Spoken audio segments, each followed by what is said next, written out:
আচ্ছা ছাত্ররা, তোমরা কিন্তু আজকে ভালো করে সব প্রশ্নের উত্তর দিবা, না হলে কিন্তু তোমাকে পিঠের চামড়া তুলে ফেলবো। হ্যাঁ পিঙ্কি, তুমি বলো, পৃথিবীতে কটি দেশ আছে?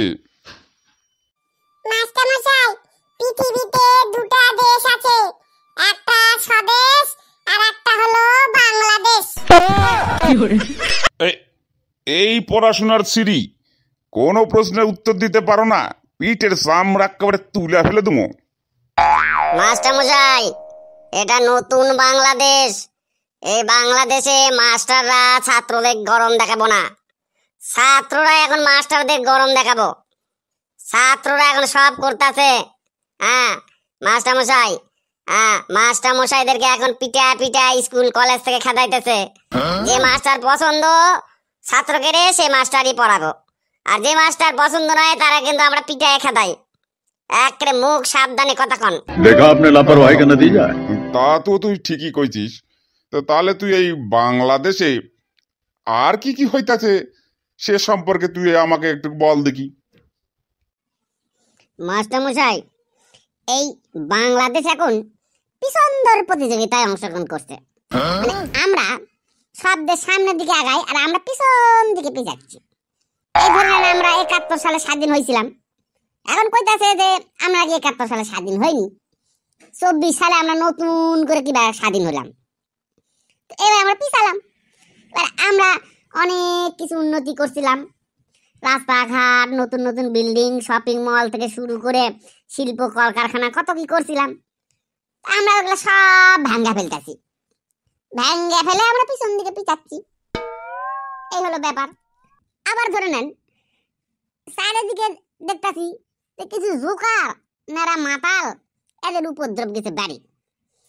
এরা করছে ইন্ডিয়া বয়কট, ইন্ডিয়া বয়কট, ইন্ডিয়ার কোনো জিনিস খামো না। অথচ ইন্ডিয়ার থেকে আলু না আইলে তরকারি হবো না, ইন্ডিয়ার থেকে পেঁয়াজ না খাইলে তরকারি হইব না। ইন্ডিয়ার সব জিনিস সকাল থেকে সন্ধ্যা অব্দি লিস্ট করলে দেখা যাবে যে ইন্ডিয়ার জিনিসই 100টা জিনিস যদি আমরা ব্যবহার করি, 80টা জিনিস ইন্ডিয়ারই নিচ্ছি। অথচ ইন্ডিয়া বয়কট। এদের জাত মাতাল কমো না পাগল কমু না শিয়ানা পাগল কমো, কি কমু সেটা বুঝে পারতাছি না। এই হলো দল। আবার শুনতেছি এরা নাকি ইন্ডিয়ার 7 সিস্টার দখল করবো, ইন্ডিয়া করবো, এগুলা শুনতেছি। ইন্ডিয়ার কিছু লোকজন কইতাছে আবার বাংলাদেশের কাছে নাকি সব বাঁশের কামান বাঁশের কি আছে, সব মজা করে করছে। এবার এগুলা কথা শুনে আমার মনে হচ্ছে সত্যি তো, ইন্ডিয়ার যা শক্তি তাতে আমাগো দেশের যা কিছু এগুলা বিবেচনা করলে এরা বাঁশের কামান ছাড়া কিছু কোয়া যাইব না। তো এগুলাতে 7 সিস্টার দখল করবো, কিবা করবো, ফালনা করবো, তো এদের জোকার তো কোয়াই লাগবে, না হলে মাতাল কোবা হবে। আবার কিছু কিছু লোক কইতাছে আমরা সব স্বৈরাচার তারে আদেশি দেশ থেকে, এবার আমরা খুব ভালো আছি। কিন্তু চারিদিকে যা দেখা যাচ্ছে এরা স্বৈরাচার, তারা সব আচার বানায় দিচ্ছে দেশটাকে। চারিদিকে মারপিট, গন্ডগোল, মন্দির মসজিদ মাজার সব কিছু ভেঙে গুড়া দিচ্ছে। এ কয় মারতিছে, এ কয় মারতিছে, চারিদিকে গন্ডগোল, কোনো দিকে শান্তি নাই। তো এদের কি কম এখন, এরা স্বৈরাচার তারা কি আচার বানালো দেশটার, চাটনি করে একবার চাটে চাটে খাইয়া ফেলে দিবে।